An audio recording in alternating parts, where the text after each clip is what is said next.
everyone and welcome to this new episode of Driven by Drivers. My name is Frank and today Wouter and I have to settle an argument again. Because this environmental hippie thinks that electric cars can achieve the same feeling as cars with a combustion engine. Yeah, and Mr. Fred Flintstone here says they can't. Dude, the Flintstones didn't even have an engine. Doesn't matter, just cut that out.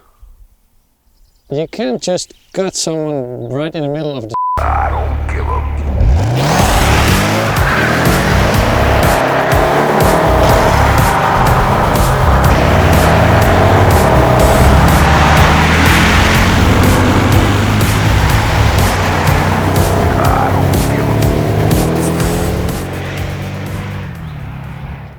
Most car manufacturers have announced by now to only produce fully electric cars in a couple of years.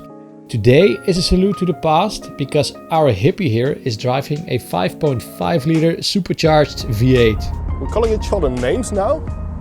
Be nice man, your future kids might watch this from their Tesla. Dude, stop screwing up my voiceover. Go talk about the car. Okay, so today my average fuel consumption is pretty high. Man, say something useful and try not to lose your license again. Okay. Today I'm in this 2002 Mercedes SL55 AMG and it's a beast.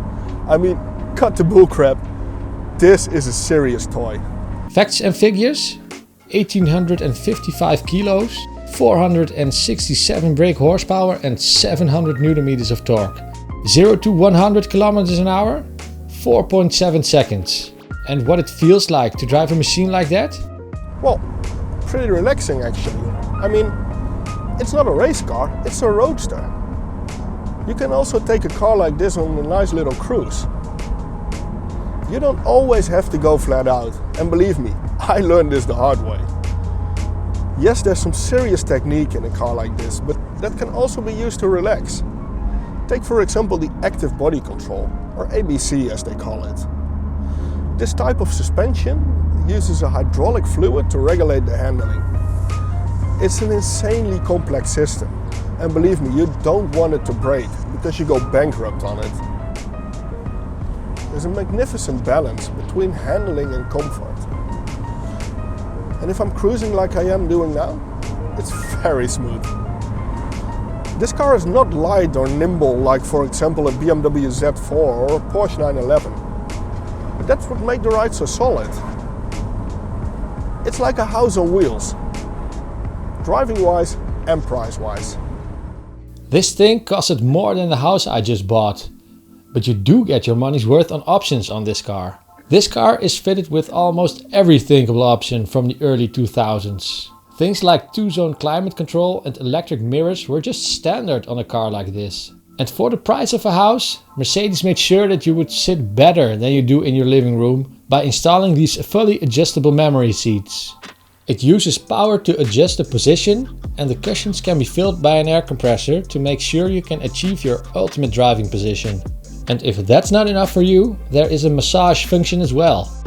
While you sit back and relax, the multifunctional display will tell you everything you need to know. But if you feel a bit more racy, there are buttons behind the half carbon steering wheel to shift for your full race car experience. Because race car.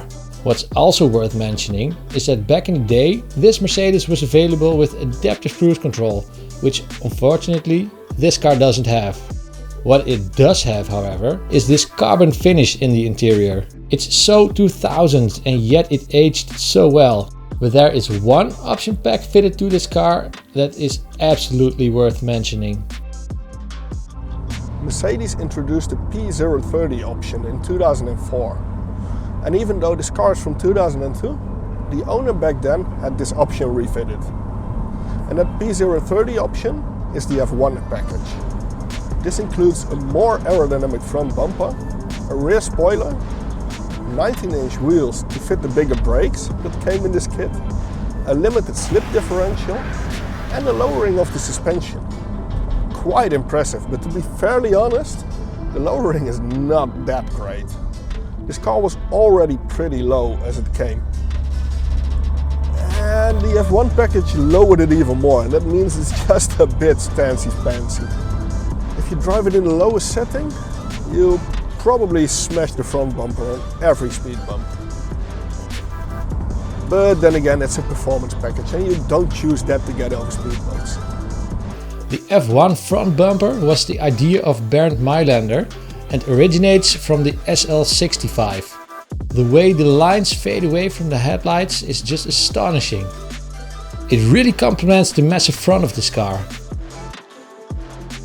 The rear spoiler, even though it's subtle, makes a massive improvement on the rear of the car. And the quad exhaust setup is done so right. Mercedes created a true masterpiece with this car. If you're lucky enough to own or even drive one, you're absolutely allowed to use it as a display item. But instead of only displaying, you can also do this.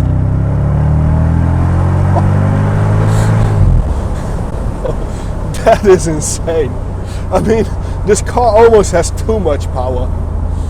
I mean, how can you not enjoy this? You have to be careful with it because it is absolutely tail happy, but oh man, there's some serious power in a car like this. It's a wolf and not one in sheep's clothing. If you ever have driven a car like this, you probably have massive respect for this masterpiece. But there is one massive drawback from a car like this. You will most likely never experience a car like this to its fullest.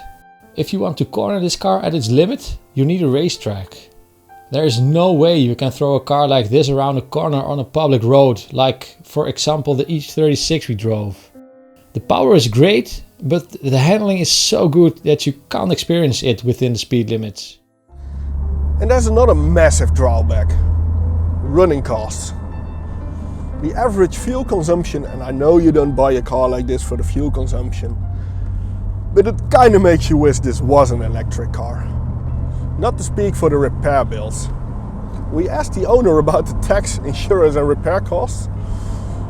And to be fairly honest, we never saw a grown-up man cry like that.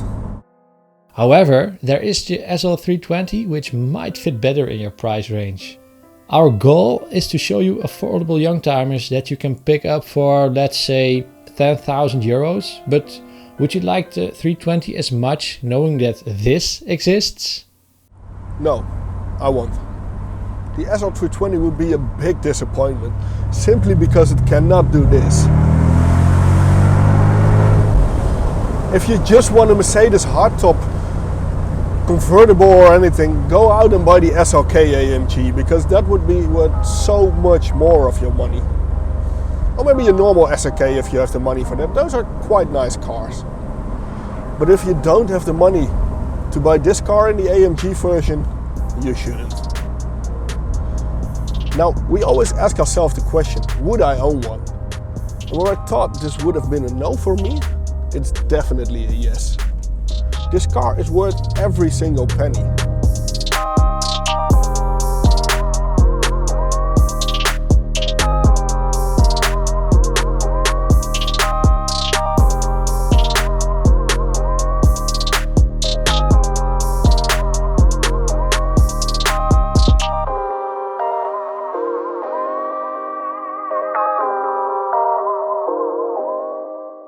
And with cars like this dying because of electric cars, you won't regret owning it.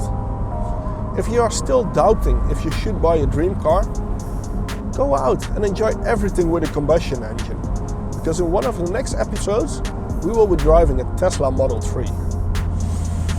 Yeah, and a big spoiler alert, the future is for now not that great yet.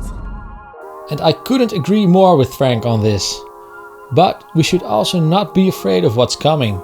And that's why I decided to step out of my comfort zone. We will find out if I need to stack enough youngtimers for the rest of my life, or if electric cars might spark some love for me as well. I don't know. For now, I'm still confused about it. Anyway, thank you for flying with Driven by Drivers Airlines. Don't forget to like and subscribe, and we wish you a pleasant stay in your youngtimer.